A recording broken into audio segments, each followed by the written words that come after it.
Aïe aïe aïe aïe aïe, si c'est ça le film qui est supposé sauver le cinéma, j'ai l'impression que le cinéma va être mal barré. Bonjour à tous et donc bienvenue dans cette critique de Tenet, le dernier film de Christopher Nolan, une critique en deux parties, une partie non spoiler, puis une partie spoiler. Alors Tenet, c'est je pense l'événement cinématographique de l'année, et ça pour deux raisons. La première, c'est évidemment que c'est le premier gros blockbuster américain à sortir depuis le début de la pandémie, donc c'est quand même pas rien, et je peux dire merci à Christopher Nolan et à Warner d'avoir osé sortir le film, de ne pas l'avoir décalé ad vitam aeternam, ou pire, de ne pas l'avoir balancé sur une plateforme de streaming, donc voilà, c'est génial, on peut le voir au cinéma, allez-y, allez le voir en IMAX si vous pouvez, le film est fait pour ça, clairement, c'est pas un film à voir chez soi, il mérite qu'on se pose dans une salle, 2h30, et qu'on l'apprécie à sa juste valeur. Et ensuite, c'est un événement parce que c'est évidemment le nouveau film de Christopher Nolan, qui est, je pense, devenu le réalisateur le plus populaire du XXIe siècle, ou en tout cas un des plus influents, un des plus importants. C'est un des rares à être capable de pouvoir faire un film de 200 millions de dollars sur une idée originale qui n'est pas adaptée d'un livre ou qui n'est pas une franchise. Donc bref, c'est totalement unique à Hollywood en ce moment. Donc fatalement, on l'attend toujours comme quelque chose de très important. Et ça m'a fait extrêmement plaisir de pouvoir retourner dans une salle de cinéma, voir un film que tout le monde attend. C'était quand même quelque chose qui m'avait un peu manqué. Donc Tenet, pour le résumer grossièrement et rester dans la partie non-spoiler, c'est un thriller d'espionnage où on va suivre un personnage d'agent secret, interprété par John David Washington, qui va tenter plus ou moins de s'infiltrer ou de rencontrer un méchant qui, lui, a potentiellement la capacité de détruire le monde. Et oui, rien que ça, détruire le monde. Alors évidemment, il y a tout un rapport avec le futur, avec des objets qui peuvent revenir dans le temps, avec ce principe d'inversion, qui est donc un peu l'idée de pouvoir avancer dans le temps en sens inverse par rapport aux gens qui avanceraient en sens normal. Voilà, donc c'est tout ce principe-là qui va être mêlé au cœur de cette espèce d'intrigue d'espionnage. Et ça m'énerve de le dire, mais ça a été une grosse déception. Et oui, une grosse déception. Alors je parle sur le coup du premier visionnage. Je pense que c'est un film que je vais essayer d'aller revoir assez rapidement, parce que justement, c'est en partie le problème que j'ai avec ce film. Il est pas forcément très agréable à découvrir. Donc c'est un film assez compliqué, qui manipule des concepts pas évidents à cerner, et qui prend un malin plaisir à te laisser un peu sur le carreau, en te donnant l'impression que tu auras des réponses plus tard, mais évidemment, quand tu as les réponses, c'est un peu tard pour avoir apprécié le film que tu as vu avant. Donc ça donne l'impression d'être un film qui va être très intéressant à redécouvrir, mais le premier visionnage, il m'a franchement embêté. Il m'a embêté parce que, certes, ton cerveau est en ébullition, tu essayes de tout comprendre, c'est pas évident, on te fournit énormément d'explications sur des concepts vraiment, mais pas du tout intuitifs, et en fait, tu n'as que ça pendant toute une partie du film, et t'as quasiment rien à te mettre sous la dent, en termes de ce qui est normalement supposé constituer un film. Les personnages sont pas très attachants, l'histoire est pas très entraînante, et en fait ce film fonctionne plus sur cet aspect, pas mystérieux nécessairement, mais sur cet aspect justement volonté de comprendre ce qui va se passer, ou de comprendre où le film va aller, que de réellement vivre l'aventure du personnage principal. Et je vais faire rapidement un parallèle avec Inception pour montrer un peu le problème. Inception,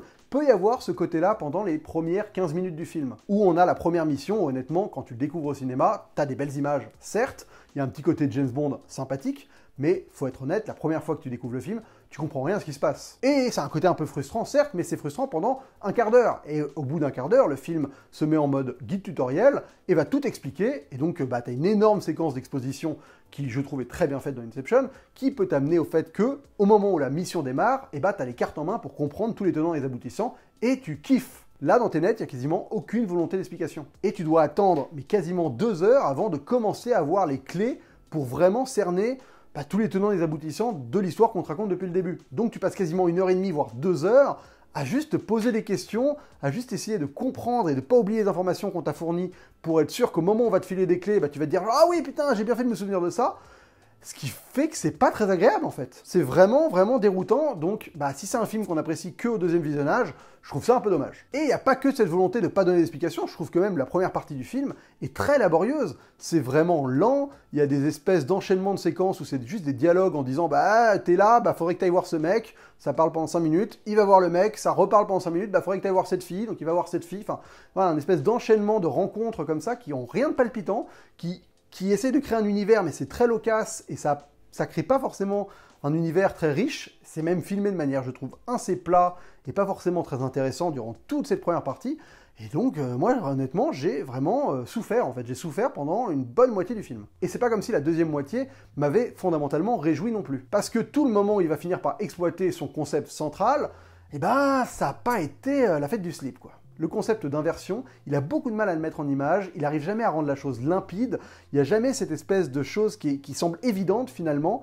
et donc on est toujours là à essayer de comprendre vraiment ce qu'il nous montre, même dans les séquences où justement on devrait juste être là pour pouvoir apprécier ce qui se passe, et ben on est toujours un peu gêné parce qu'on se dit je ne sais pas si c'est vraiment possible, correct, évident ce que tu me montres, ça fait pas sens, quoi. Il y a un truc où ça manque d'évidence. Et je pense qu'en fait, il s'est un peu fait battre par son concept qui est, je pense, trop ambitieux pour lui, en fait. Et c'est vraiment la première fois que je vois Nolan échouer face à un concept. C'est-à-dire que Nolan, il a toujours manipulé des concepts particuliers dans ses films. Tu prends Memento, c'est vraiment un film qui a un concept de narration très fort, mais il le maîtrise très bien et ça sert totalement le film, ce qui fait que quand tu commences Memento, même si tu comprends pas au début comment ça se déroule, rapidement, tu finis par voir les codes et rapidement, tu apprécies en fait le film parce que la narration, dans ce style un peu décousu, à l'envers, tout ça, ça te met à la place du personnage principal, il y a un côté vraiment organique qui en fait rend tout le procédé évident. Et même moi, ça m'a fait pareil pour Dunkerque, où le fait qu'il m'affiche dès le début les espèces de codes, un peu en me disant une semaine sur la plage, une journée sur la mer et une heure dans le ciel, tout de suite ça m'a donné une clé de lecture qui fait que j'ai pu apprécier le film parce que je me posais pas la question et me mais pourquoi ça se passe comme ça? Parce qu'il m'avait donné immédiatement les armes pour pouvoir comprendre sa narration. Là, ça met beaucoup de temps et franchement, c'est un peu compliqué, quoi. Et au-delà de ça, même visuellement, c'est très bien fait, mais encore une fois, il n'y a rien qui semble évident. Et là, j'ai vraiment eu l'impression qu'il s'est pris les pieds dans le tapis et qu'il n'a absolument pas réussi à rendre son concept digeste. Et au-delà du concept, j'ai trouvé le film extrêmement froid. Voilà, on a un personnage principal qui n'a aucune histoire, on a des personnages secondaires qui sont très anecdotiques finalement, il n'y a aucune émotion qui se dégage de rien. Donc finalement, ça donne un espèce de film d'agent secret avec un concept très très fort, mais pas forcément très bien exploité, avec une enquête qui est pas passionnante, un méchant qui est interprété par Kenneth Branagh, qui est pas terrible non plus, qui est un peu une caricature de méchant russe joué par un Anglais qui cabotine. Tout ça mis bout à bout font que j'ai pas vécu une séance où je suis sorti enjoué, quoi. J'ai pas pris de plaisir en fait. J'ai apprécié être devant un film compliqué et exigeant, certes. J'ai apprécié essayer de créer le puzzle dans ma tête, d'essayer de vraiment réussir à suivre tous ces concepts un peu particuliers. Mais l'expérience filmique d'être devant un film et de vivre une aventure, de vivre des émotions, de suivre des personnages, tout ça, pour moi, ça propose quasiment rien. Interstellar, ça manipulait des concepts pas évidents, mais pour le coup, c'était toujours lié à quelque chose d'ultra émotionnel. Voilà, ce rapport avec les enfants, le fait que tes enfants, grâce à la relativité du temps, peuvent vieillir plus vite que toi. Enfin, c'est du concept qui rappelle quelque chose de très, finalement, intime et qui nous touche tous. Pareil pour Dunkerque, où le fait que les personnages soient juste des espèces d'enveloppes, pour moi, ça a réussi à me faire que j'étais projeté à leur place, et ils n'ont pas besoin de parler dans le film, tu vis juste un espèce de côté terrifiant, un film catastrophe, où t'es plongé dedans, et moi, ça m'a parlé. Mais là, j'arrive pas à comprendre le concept derrière, en fait. Parce que le personnage, voilà, c'est l'équivalent d'un James Bond, mais le truc, c'est qu'il a pas du tout, en plus, cette espèce de limpidité dans ce qu'il fait pour être James Bond. James Bond, il se crée des fausses identités, il s'en amuse, il les exploite, enfin, il y a un côté très ludique vis-à-vis du spectateur qui, en plus, connaît les codes du film d'espionnage. Là, ça manipule vraiment pas vraiment les codes. C'est très froid, c'est très distant, c'est un peu nonchalant en fait. C'est vraiment le mot que je retiens, c'est que ce film m'a paru nonchalant. Il fait aucun effort pour te faire apprécier les situations, il fait aucun effort pour essayer de te créer de l'émotion, même de la tension, du suspense. Il n'y a rien qui est fait pour vraiment te pousser à ressentir des trucs particuliers, quoi. Et on a toujours dit que le cinéma de Nolan était froid, mais là pour moi c'est vraiment quasiment le paroxysme de la froideur, quoi. Il n'y a rien qui s'en dégage autre que des concepts particuliers mis en image de manière un peu approximative. Donc, grosse déception pour moi. Évidemment, ça mérite un deuxième visionnage, mais bon, ça fait quand même étrange de devoir dire faut le voir 2 fois pour réussir à l'apprécier. Pour moi, c'est quand même qu'un film est difficilement réussi quand on a besoin de sortir cet argument-là. Après, évidemment, je suis peut-être trop bête pour vraiment avoir capté le film ou avoir pris du plaisir devant cette espèce de film concept que j'ai trouvé beaucoup trop rebootant au premier abord pour que j'y ai pris du plaisir. Et maintenant, j'ai envie de rentrer un peu dans la partie spoiler pour pouvoir parler librement de tout ça. Donc si vous n'avez pas vu le film, allez le voir. Et si vous voulez juste rentrer dans les spoilers même sans avoir vu le film, vous êtes les bienvenus. Donc le principe de l'inversion, ça fait quand même vraiment des nœuds à la tête quand on essaye d'y penser. Vous le savez, sur ma chaîne, j'ai pas mal parlé des films de voyage dans le temps, donc c'est un sujet qui me parle, qui m'intéresse. Là, j'ai l'impression qu'en fait, le problème de son concept, c'est qu'il ne s'autorise évidemment pas à manipuler le principe du paradoxe. Donc on a quelqu'un qui va avancer vers l'avant, quelqu'un qui va revenir en arrière.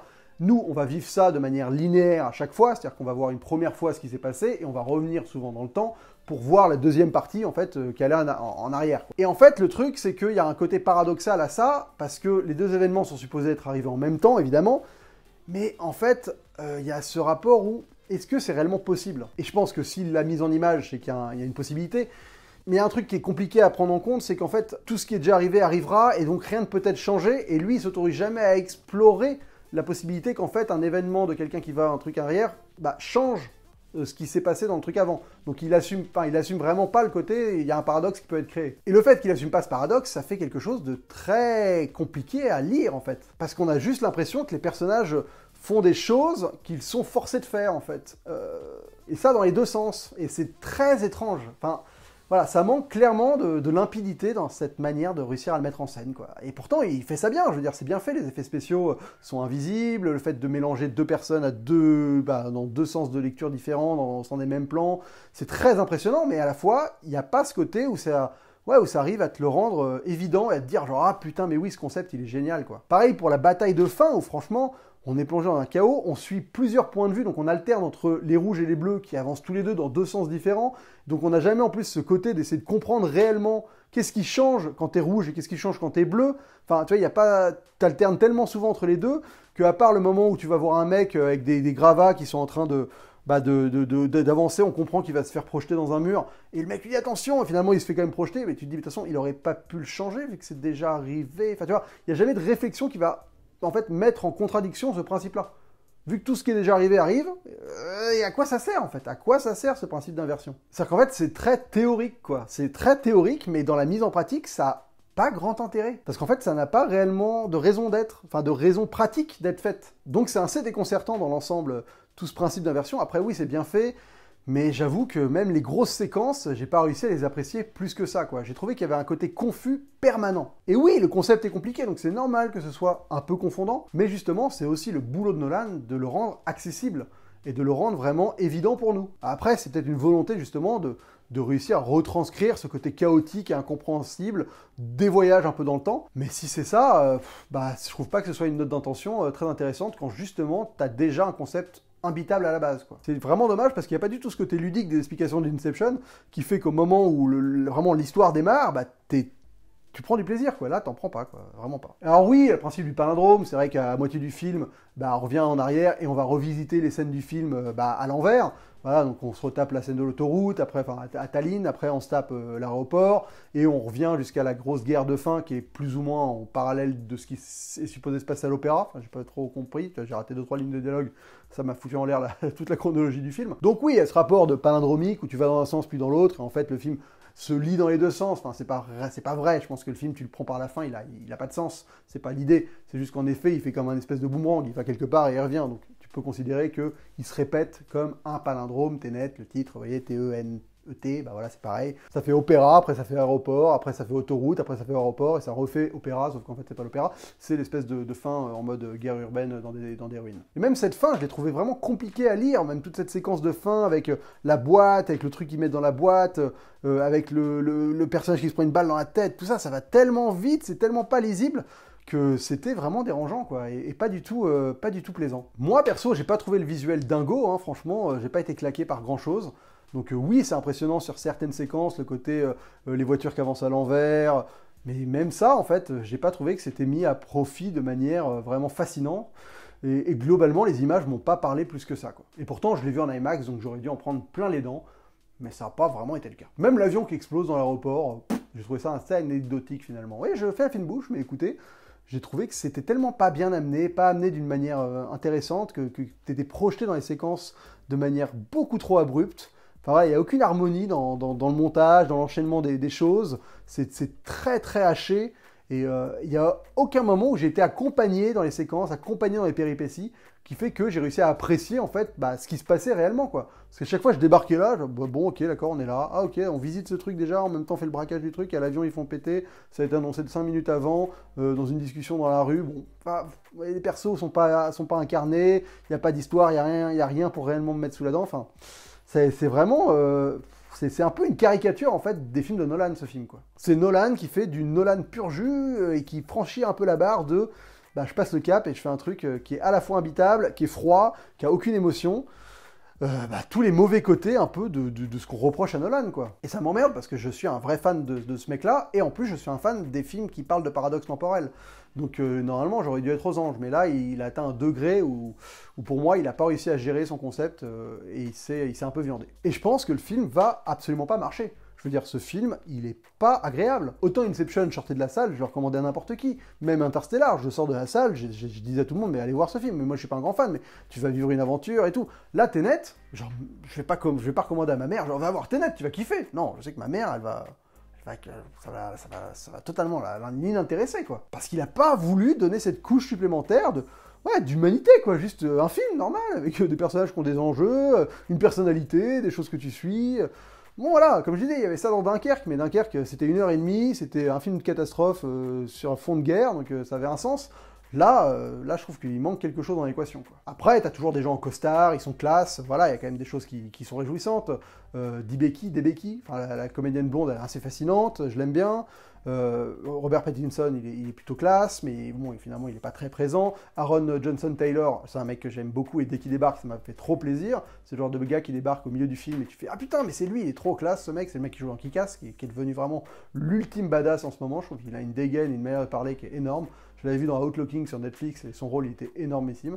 Donc là, ça m'a fait plaisir, il y a vraiment des choses réjouissantes, mais globalement... Alors oui, un discours sur la fin du monde aussi, sur ce rapport au fait qu'on a été trop loin et qu'on a détruit les choses et qu'il faut revenir en arrière pour finalement remettre le monde dans le bon sens. Enfin, oui, bon, il avait un peu ça dans Interstellar aussi, sur le côté on a détruit notre planète, on n'a pas respecté. Avec la technologie, on va pas dans le bon sens. C'est quand même pas très important dans le film, c'est pas très incarné, quoi. C'est vite un peu projeté comme ça, comme un espèce de dicton concept pour faire la morale. Bon. C'est toujours agréable, mais à la fois, je trouve pas que ça habite le film, quoi. La musique est nulle, mais nulle. Il y a des éclats de rire dans la salle à certains moments, tellement elle est abusée. On a vraiment l'impression que le mec s'est éclaté sur le buzzer à des séquences qui n'avaient absolument pas besoin d'avoir cette espèce de... Voilà, c'est encore une fois, on est dans la caricature de Nolan, enfin des films de Nolan avec la musique de Hans Zimmer. Là, c'est pas Hans Zimmer, et ben justement, ça fait caricature, quoi. Ça fait caricature de musique de Nolan, mais faite par un mec qui voudrait un peu se tourner le truc en parodie. Et donc, c'est dommage, quoi, c'est dommage. Et alors, globalement, j'ai pas réussi à saisir le sens de toute cette réflexion sur le côté « je suis le protagoniste de mon histoire, c'est moi le protagoniste », les gens ils disent « non, t'es pas le seul protagoniste ». Enfin, qu'est-ce que Nolan a voulu dire par là? Parce que c'est vrai que Nolan, c'est toujours un gars qui, dans ses films, fait un commentaire sur la création d'une œuvre, sur la création d'un personnage. Voilà, tous ses films parlent de ça, d'une certaine manière. Inception, c'est celui qui en parle le plus, avec vraiment ce côté tournage, création d'une mission, et en fait, tu dois créer une histoire qui impacte émotionnellement quelqu'un pour réussir à provoquer quelque chose. Donc, en fait, tu dois faire un film, quoi, grosso merdo. Et là, doit y avoir un rapport avec ça, parce que le personnage en parle, même frontalement, mais j'ai pas réussi à comprendre, on va dire, le sous-texte là-dessus. Et pareil sur le sous-texte aussi, sur la réalité, que j'ai trouvé très étrange. Encore une fois, c'est un des grands thèmes de Nolan, ce rapport à la réalité, la manière dont on crée notre réalité, dont on la perçoit. Donc, dans certains films, ça avait du sens. Dans Inception, ça a du sens parce qu'il y a ce rapport au rêve, qui est quelque chose qui nous parle à tous. On a tous fait des rêves, donc on arrive rapidement à faire le lien. Dans même ses premiers films, par exemple The Following, il y a ce rapport à la réalité qu'on se crée par nos objets, par qui en fait on essaye de se montrer, mais qui on est réellement. Voilà. Et même Memento, où le mec n'a plus de réalité parce qu'il n'a plus de mémoire, et donc il se crée une réalité par ses tatouages, par sa mission qu'il se donne. Mais là, avec ce rapport d'inversion, où il y a un moment il y a des phrases sur la réalité, sur c'est la réalité, machin, pas compris. Et je me suis demandé si le personnage de Robert Pattinson ne serait pas le fils de la blonde à un moment, voilà. Mais en fait, ça n'apporterait tellement rien à l'histoire que je pense que c'est une vieille théorie pourrie que je vais garder dans ma poche, mais que j'aurais sorti dans cette vidéo quand même. Donc écoutez, si j'ai l'occasion de le revoir rapidement, peut-être que je ferai une deuxième vidéo pour essayer d'expliquer en quoi ça vaut le coup de le revoir ou pas, parce que ça se trouve, tu le revois et en fait tu t'emmerdes d'autant plus. Mais je pense pas, je pense qu'en effet, il y a quand même beaucoup de choses à prendre quand tu le revois, une fois que tu as vraiment assimilé tous ces concepts. C'est ça le truc, en fait, c'est juste une histoire d'assimilation, hein. Une fois que tu as vraiment assimilé ce principe d'inversion et que ça fait sens pour toi, peut-être que tu apprécies plus tout ce que tu vois, mais à la fois, moi, même à la fin du film, j'arrivais pas à assimiler le concept de manière aussi limpide et à vraiment réussir à le visualiser, quoi, à me dire, ouais, deux personnes qui vont à l'envers, qui se battent, enfin, comment c'est évident que ça va rendre ça, quoi. Et pourtant, il y a ça dans le film, la baston où ils se battent tous les deux ensemble. Tu sais, quand tu la vois la première fois, tu sais que c'est ça, bon, tu te doutes que ça va être lui en plus, enfin, c'est plutôt, tu te doutes, mais tu comprends pas pourquoi ce serait lui, enfin, ouais, tu t'en fous, c'est juste, tu te dis oui, forcément, il y a un truc, quoi. Mais quand tu les vois se battre, tu te dis, ouais, est-ce que ça rendrait vraiment ça, de gens inversés qui se battent? Est-ce que c'est possible, de gens inversés qui se battent? Enfin, donc, en fait, et c'est, je pense, un problème de point de vue, hein, c'est juste que, à partir du moment où tu as quelqu'un qui vit dans sa temporalité première, je sais pas, j'arrive. Encore maintenant, il a quand même réussi à proposer quelque chose de fondamentalement paradoxal que j'arrive pas à visualiser, même en ayant vu le film. Et c'est peut-être ça la limite, c'est que justement, même en ayant vu le film, j'ai pas réussi à. Même quand je repense au concept, bah, je visualise pas ce que le film m'a montré. Et pourtant, je pense que le mec a fait des études et a bossé avec des gens très très intelligents qui avaient réfléchi sur la question, donc il doit s'approcher d'une forme de réalisme là-dessus, dans la mise en image de ce concept. Mais ça m'a pas du tout convaincu, en tout cas ça ne me parle pas de manière directe, quoi. J'arrive pas, j'ai pas processé. Voilà, c'est très étrange. Et avant de vous quitter, on va parler du plan de fin, qui rappelle celui d'Inception, mine de rien, hein, parce qu'il y a encore ce concept du côté l'enfant retrouvé, le fait de retrouver ses enfants, qui est un thème nolanien exploité sur ces dernières années. Et donc bah, ce plan de fin rappelle évidemment le plan d'Inception, avec elle qui est avec son enfant, qu'il a enfin retrouvé. Après, il faudra que je réfléchisse à toute cette histoire de temporalité, où est passée la meuf du futur, ouais, bon, je vais pas commencer à m'y mettre, parce que là, je vais me faire un nœud au cerveau, et c'est pas l'idée. Donc, bah écoutez, vous avez eu mon avis un peu long et brouillon sur Tenet. C'est pas un film évident, évidemment, vous allez aller le voir en salle, je pense, parce que c'est quand même un événement, mais, comme je disais, je pense pas que ça fasse revenir tout le monde en salle, ça n'a pas la portée universelle que pouvait avoir Inception, ou même Interstellar, qui au moins arrivait à toucher émotionnellement les gens, parce que les persos vivaient des choses qui pouvaient se ramener à notre propre existence, voilà, des choses du fait de grandir plus vieux que tes enfants grandissent plus vite que toi, ou du fait de se sentir coupable de la mort de sa femme parce qu'on l'a manipulé, enfin des choses vraiment dans lesquelles on peut se projeter. Là, il n'y a pas grand chose, et c'est quand même vraiment dommage. Mais j'ai hâte de savoir ce que vous avez pensé du film. Maintenant que j'ai fait ma critique, je vais pouvoir aller voir les vidéos de mes copains, voilà, savoir ce que tout le monde en dit, s'il y a des gens qui ont déniché des choses extraordinaires sur ce film, parce que je pense qu'il y a énormément de choses à en dire, et que j'ai hâte que les gens plus intelligents que moi, ou en tout cas qui ont une meilleure capacité d'analyse du cinéma de Nolan, décortiquent ce film pour me le rendre évidemment plus abordable, et que quand je le revois, bah, j'ai enfin les clés et les cartes en main pour réussir à l'apprécier pleinement, parce que je pense pas que le film soit raté, en tout cas j'espère qu'il n'est pas raté, mais c'est quand même le sentiment avec lequel j'ai terminé cette séance.